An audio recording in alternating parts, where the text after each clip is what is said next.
What we have done in a year and a half has changed the landscape and the conversation. In a world of, funding and project proposals where so often folks get money from funders and then they go back saying we need more time to complete our goals, we're coming back having had half a year less than was planned, over-delivering. We have produced so much more than we promised the funders for this project, and we have so many people that are so deeply, deeply invested in it. That's something that I don't know if I'll ever see again. So much of what's done through research, in any kind of research, is a group of people with credentials talking about another group of people, right? And here we have folks telling their own stories, participating, crafting the end products, and crafting the story we tell. And that to me is so amazing. I came into this saying that I am so tired of the only conversation about our communities being about mental health. Yes, that's important. But this idea that, all we talk about is mental health, and from a deficit-based perspective. Having this opportunity to create a whole new wealth of research and knowledge from a strength-based approach that looks at who we are as whole individuals, as diverse communities across this country and beyond, is a game changer. The Rainbow Entrepreneurship Knowledge Hub, in French, the Carrefour de Savoir pour l'Entrepreneuriat Arc-en-Ciel, is the national 2S LGBTQI+ Entrepreneurship Knowledge Hub project. And this came out of a request from the federal government, and it follows in the footsteps of the Black Entrepreneurship Knowledge Hub and the Women's Entrepreneurship Knowledge Hub. And it was born of the recognition that there's nothing really known about queer and trans folk who engage in whatever entrepreneurial pursuits look like to them. So we thought there's a great opportunity for Alberta, because Alberta's not where people think of when they think of where do we go to kind of be cutting edge around understanding experiences of queer and trans folk, right? And we argued that Alberta is the perfect place. We're doing so many creative things here.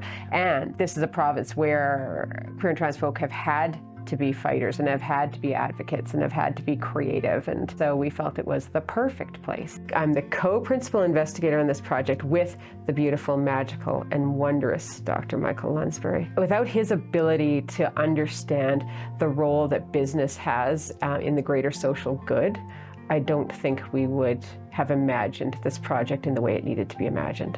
We had 2 years to try to get the lay of the land here across the country and determine who is engaging in creative ways of sustaining themselves, what their experiences are, what supports and services exist, what barriers exist, what types of work they're doing, what stories they have. And so that's what we've been doing for about 1.5 years now. There are a lot of moving pieces in this project. We broke the research into the traditional academic peer-reviewed journal article research, and then community-based research that's more experiential focus groups talking through people's experiences, and then a scoping review, which is an extensive dive into what related literature exists out there around the world, and that team has looked globally. And then we looked at bringing academic and non-academic partners in across the country to help with either adding creative bits to our research from their own lenses and interests, and or knowledge dissemination and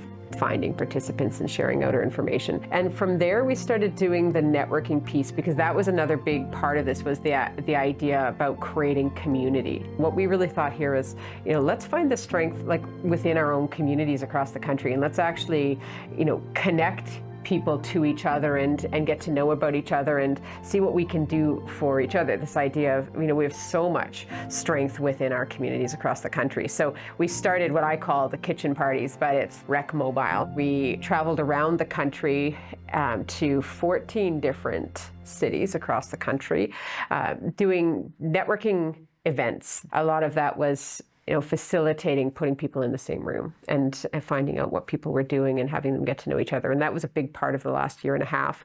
And then we have the Francophone team.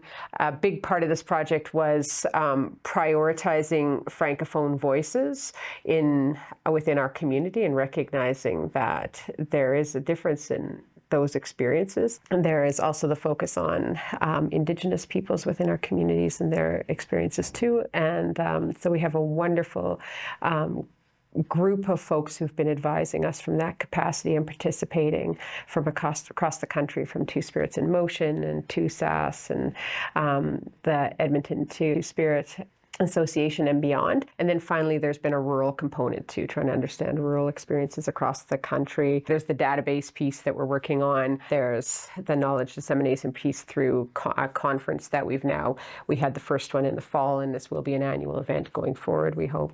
It's amazing because it's huge, but at the same time, everything we do is new. It hasn't been done. And there's such an appetite for it. We were just in a meeting talking about communications, and some of our posts have gotten over 50,000 hits because there's nothing like this out there for folks, and that's really touching.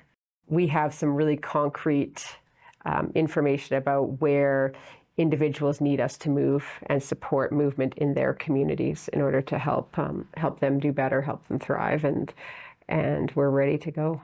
What we had promised when we started this is that if we got more money after the end of 2 years for this project, we would be at a point where we could now say, hey, this is what folks need in Moncton and Yellowknife and Regina and Edmonton and beyond. These are the folks that are best equipped to provide this or to remove this barrier. Here's the type of work that folks are doing. Here is all of the supports. And the biggest part of what we want to do next is work on ways to bring queer and trans entrepreneurs into kind of the mainstream conversations, because this, we should be part of, everything that's happening, business-wise, everything, community conversations. And so a big part of that is, next is creating these regional hubs that are resources, but also are working on creating avenues for entrepreneurs to intermingle with other entrepreneurs who don't identify. A personal goal of mine is to move away from the unintentional othering that comes with this trying to highlight unique subgroups of people. We need to understand the differences in folks' experiences and needs and so forth, but we also need to get to a point where, yeah, of course, there are queer and trans folk at this table and involved in these networking events or these entrepreneurial pursuits. I'd like to get to that part in the next couple of years where we're really working at how do we help folks integrate into their communities and help their businesses to thrive and help the broader communities really learn to, to appreciate and value the asset add that comes from queer entrepreneurs. What we're finding is far-reaching and has implications across people's quality of life and across their lives, and that's not surprising because the whole purpose of this project was to understand how people live their lives and the aspects of work that are intertwined with every other part of who we are. And so much of who we are when we are creative and entrepreneurial is expressed in our work. There's been a lot of really interesting themes, and we've tried to be very regionally specific because we wanted to get away from the assumption that the queer and trans community is a monolith in general, but also regionally knowing that there are different things that people do industry-wise, different needs that folks have, different community experiences and different supports that people have across the country. So there are a lot of regional specific findings, but in general, what we're finding is that folks are feeling like they need to create their own spaces. And a lot of this is how do I find a space for me because I don't really feel like I fit somewhere else. And that's not surprising, but we're hearing that a lot. Also, there is that thinking outside of that proverbial box that, I think is natural for our communities. But also, one interesting thing is that we tend to define family different, we tend to define community different. We also tend to think about making money and sharing money differently. And that's really been something that we've seen, this idea of when it comes to, entrepreneur, we're not hearing, I want to be a millionaire by the time I'm 30 and own this, this company that goes global and things like that. We're hearing, I want to find ways to make money and, and share and support whoever I define as my family or my neighbors or other community members, that sort of thing.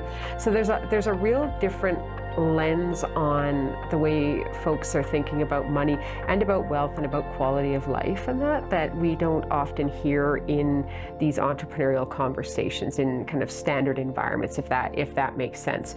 We also are finding that when it comes to accessing supports and funding, there are still a lot of barriers there, because a lot of the work that's very popular among the folks that we have interacted with is often types of work, art-based endeavors, things like that, where they're still thought of as niceties or not as serious as some other businesses, that sort of thing. So that getting support, and especially startup support, is hard for folks. And then when it comes to this expectation that you need to come from a place of wealth and capital and resources in order to qualify for other wealth and capital and resources, it's very hard for people who are starting out with not a lot of money or a lot of resources to their names. And a lot of the folks that we've encountered across the country are starting their entrepreneurial journeys very, very young. We know that members of our community typically are underemployed based on skill sets and that too, but we also have people starting out young,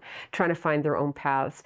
And so that finding people to listen, to take seriously the projects that folks are endeavoring on, and let alone fund, is still quite difficult. Also, the uncertainty, of course, about identifying yourself as a queer entrepreneur, of course, is ever present. That's something that folks don't know how to align themselves, when to identify, when not, when it's beneficial, when it's detrimental, those kinds of things too. So there's a lot there. And another interesting thing was, because of these factors, how many people didn't know about each other in similar communities and that sort of thing. So the understanding of just how much queer entrepreneurs bring to Canada's economy too, and can bring if supported. A few years ago, there were articles talking about if women globally were supported to work, to be creative, to, supporting their businesses, the massive reduction in global poverty there would be, right?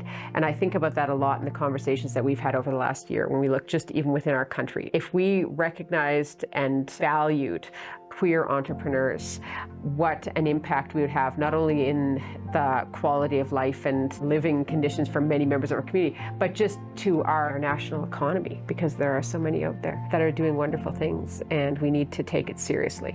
Getting taken seriously is a big deal.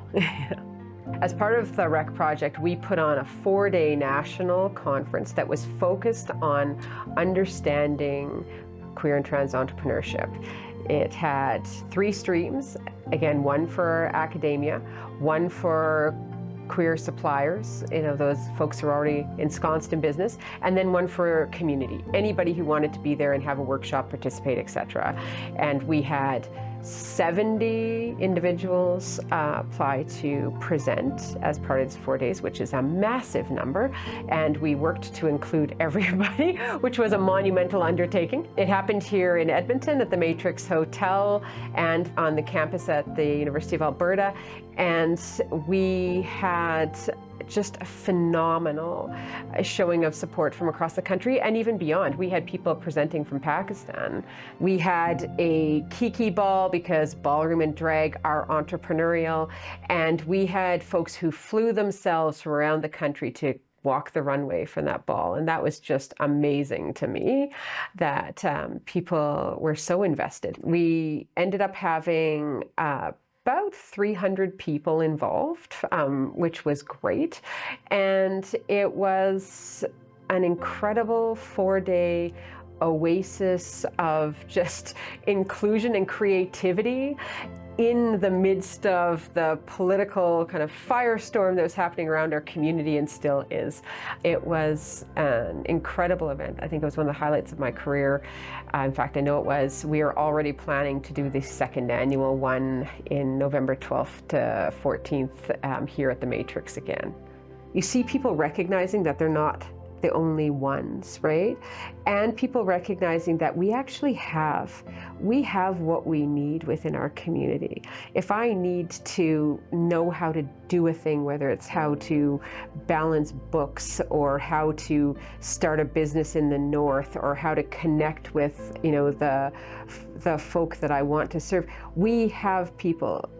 I know I can reach out to somebody in Winnipeg and they've done this, and somebody in St. John's has done this, and just that building of community. And I am very much of the belief that the answer to most of the problems that we're seeing now is legitimate community. And we don't necessarily need more programs. We need community. We need to be able to share what we have, to feel connected, to feel belonging, to feel that support. And so that feeling of people getting to know each other and all of the connections. We found someone who is doing research on drag in Regina and Ottawa and Calgary and connecting them all together. And then you find somebody who has been trying to figure out this specific problem. And we're like, oh, we've talked to somebody in Yellowknife who's done that. We can connect you. And that's really what I'm hoping when we come out of that, is that we have that networking piece of things where folks can say, I need to know how to this. Who in my community can help? And recognizing the power of, just the power of our voices, our collective voice, how many folks there are. One of the things that we tried to do right off the start with the project was to, not define what entrepreneur meant and let folks self-identify, and be very clear about the fact that we are looking at anyone who supports themselves in non-standard, going to a workplace that somebody else is the boss of ways, what that looks like. And I think what surprised me was how naturally it became this very eclectic, diverse group of people. We're in academia. We're used to people, desperately trying to quote unquote, make their groups more diverse or find more diverse participants, to use that, that term.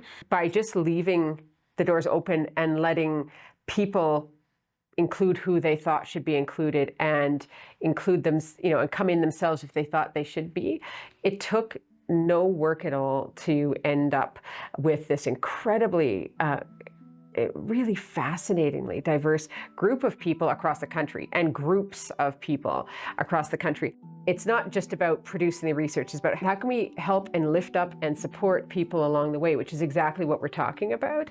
And through this project, and again, thank you to the federal Liberals and was Prime Minister Trudeau at the time, and the National LGBTQ Chamber for giving us this money and giving us this chance, because what we've been able to do with this was to, I don't even know how many researchers we've been able to actually give the funding and the opportunity to get their ideas and projects off the ground, out the door, to get people publications, to get people speaking in public settings. We've sent people to conferences, not just across Canada, but internationally, to speak about this topic and the work that we're doing. One of the big challenges when it comes to academia is always, what do we do with the knowledge? What do we do other than create academic reports that go into journals that then die in journals until somebody cites you a few years later?